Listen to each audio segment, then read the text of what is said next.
दोस्तों, आज हम इस खतरनाक डॉक्यूमेंट्री में जानेंगे कि किस प्रकार कल की अवतार होगा, कब और कहां होगा, और कल की अवतार का रूप कैसा होगा।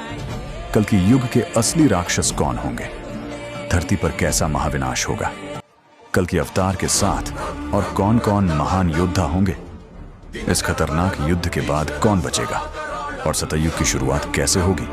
इन सभी प्रश्नों का जवाब जानने के लिए वीडियो को अंत तक देखें, जिससे आपसे कोई भी जानकारी चूक ना जाए। हर एक मिनट खतरनाक रहस्य खोलने वाला है। वीडियो को अंत तक देखिए, क्योंकि यह सिर्फ एक कहानी नहीं है, एक चेतावनी है। तो चलिए शुरू करते हैं। हिंदू शास्त्रों के अनुसार समय एक सीधी रेखा नहीं, बल्कि एक चक्र है। जिस प्रकार हर एक दिन बीत जाने के बाद फिर से 7 दिन बाद वही दिन आता है, ठीक इसी प्रकार इस चक्र में 4 युग आते हैं: सतयुग, त्रेता युग, द्वापर युग और अंत में आता है कलयुग। इस कलयुग की सबसे भयानक सच्चाई यह है कि इसमें बुराई खुलकर नहीं आती है, बल्कि बुराई अच्छाई का मुखौटा पहनकर आती है। कलयुग राक्षस जंगलों में नहीं, बल्कि अच्छाई का मुखौटा पहनकर महलों, सांसदों, मंदिरों और समाज के ऊंचे पदों पर बैठे हुए हैं। भागवत पुराण के अनुसार कलयुग में मनुष्य का जीवन छोटा होगा और उसकी बुद्धि कमजोर हो जाएगी और उसका स्वभाव धीरे धीरे बहुत क्रूर होता चला जाएगा। रिश्ते स्वार्थ पर टिकने लगेंगे और सभी लोगों को सत्य बोझ लगने लगेगा, और झूठ सत्य को हराकर धीरे धीरे सफलता की सीढ़ी बनने लगेगा। धर्म को मानने वाले सिर्फ और सिर्फ पूजा करने तक ही सीमित हो जाएंगे। सभी अच्छाइयां उनके व्यवहार से खत्म हो जाएंगे और हर तरफ बुराई ही बुराई होगी। लोग ईश्वर की पूजा नहीं करेंगे, बल्कि धन, सत्ता और भय को पूजेंगे। पुराण कहते हैं, जब अधर्म अपनी सीमा पार कर लेता है, तब समय स्वयं हस्तक्षेप करता है, और यही वह क्षण होता है जब ईश्वर अवतार लेते हैं। कलयुग उसी बिंदु की ओर बढ़ रहा है जहां सुधार असंभव हो जाएगा और सुधार का केवल एक ही रास्ता बचेगा, वह है केवल संहार। अध्याय 1।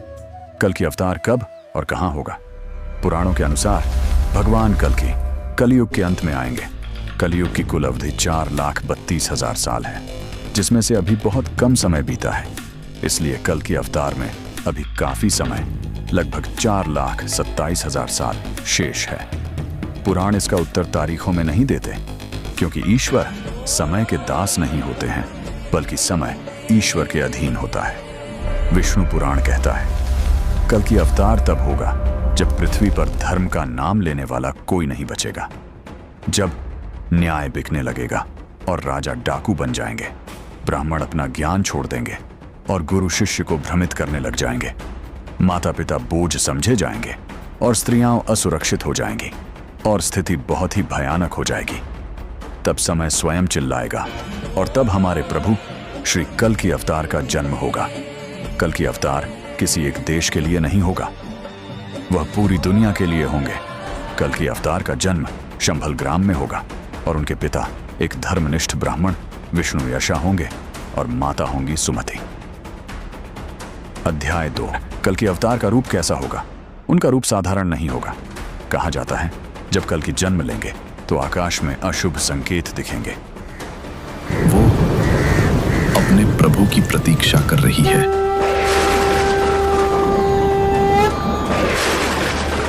उनका शरीर दिव्य प्रकाश से भरा होगा। आंखों में करुणा नहीं, बल्कि न्याय की ज्वाला होगी। उनके हाथ में एक तेजस्वी तलवार हो गई, जो किसी धातु की नहीं, बल्कि धर्म की शक्ति से बनी होगी। और उनके घोड़े का नाम देवदत्त होगा, जो आकाश में उड़ सकेगा और दौड़ सकेगा। जब कल की उस घोड़े पर सवार होंगे तो धरती कांप उठेगी। यह किसी राजा का आगमन नहीं, बल्कि एक युग परिवर्तन होगा। अध्याय 3। कलयुग के राक्षस कौन होंगे। कलयुग के राक्षस पहचानना सबसे कठिन होगा, क्योंकि वे दिखते इंसान जैसे हैं। वे मंदिरों में भी मिलेंगे और सत्ता के सिंहासन पर भी। वे धर्म के नाम पर नफरत फैलाएंगे और युद्ध को व्यापार बनाएंगे, मासूमों का शोषण करेंगे और प्रकृति को नष्ट करेंगे। ये राक्षस हथियार नहीं, बल्कि कानून और झूठ का उपयोग करेंगे। पुराण कहते हैं, कल की इन्हें पहचानेंगे, क्योंकि ईश्वर केवल चेहरे नहीं, आत्मा देखता है। अध्याय 4। धरती पर कैसा महाविनाश होगा। कल की भगवान युद्ध अचानक से शुरू नहीं करेंगे, बल्कि पहले यह संसार स्वयं टूटेगा। एक देश दूसरे देश पर आक्रमण करेगा और महानरसंहार होगा। भाई भाई का दुश्मन बन जाएगा और माँ अपने बेटे की दुश्मन बन जाएगी और बेटा अपनी माँ का दुश्मन बन जाएगा। बहुत ही भयावह स्थिति बन जाएगी। जब अधर्म अपनी चरम सीमा पर होगा, तभी कल की युद्ध भूमि में उतरेंगे। उनकी तलवार केवल शरीर नहीं काटेगी, बल्कि वह पाप की जड़ को समाप्त कर देगी। यह युद्ध दया का नहीं, न्याय का युद्ध होगा। अध्याय 5। कल की अवतार के साथ कौन कौन होगा। कल की भगवान अकेले नहीं होंगे। कल की पुराण के अनुसार अधर्म का नाश करने और धर्म की पुनर्स्थापना के लिए 6 चिरंजीवी उनकी सहायता करेंगे। अश्वत्थामा, जिसे भगवान शिव का अंश भी माना जाता है। महर्षि वेद व्यास, जो भगवान विष्णु के अवतार माने जाते हैं, जिन्होंने वेदों को 4 भागों में बांटा, 18 पुराणों और महाभारत जैसे महान ग्रंथों की रचना की। हनुमान जी भी इस खतरनाक युद्ध में भगवान श्री कल की अवतार के साथ होंगे। विभीषण भी इस युद्ध में होंगे। कृपाचार्य कौरवों और पांडवों के गुरु थे।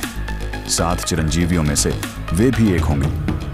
परशुराम जी श्री कल की भगवान के गुरु भी होंगे और उनको युद्ध के लिए शिक्षा भी देंगे। वह भी इस युद्ध में भगवान जी के साथ रहेंगे। अध्याय 6। इस भयानक युद्ध में कितने लोग मारेंगे, पुराण संख्या नहीं बताते, लेकिन संकेत भयावह है। शहर उजड़ जाएंगे, सभ्यताएं समाप्त हो जाएंगी। कई विद्वान मानते हैं कि धरती की 70% से अधिक जनसंख्या नष्ट हो सकती है।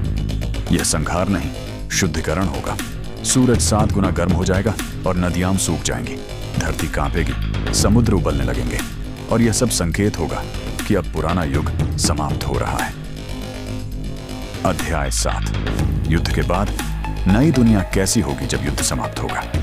धरती शांत हो जाएगी और भगवान कल की अदृश्य हो जाएंगे और फिर उसके बाद शुरू होगा सतयुग, जहां सत्य सर्वोपरि होगा, हिंसा नहीं होगी और मानवता जीवित रहेगी।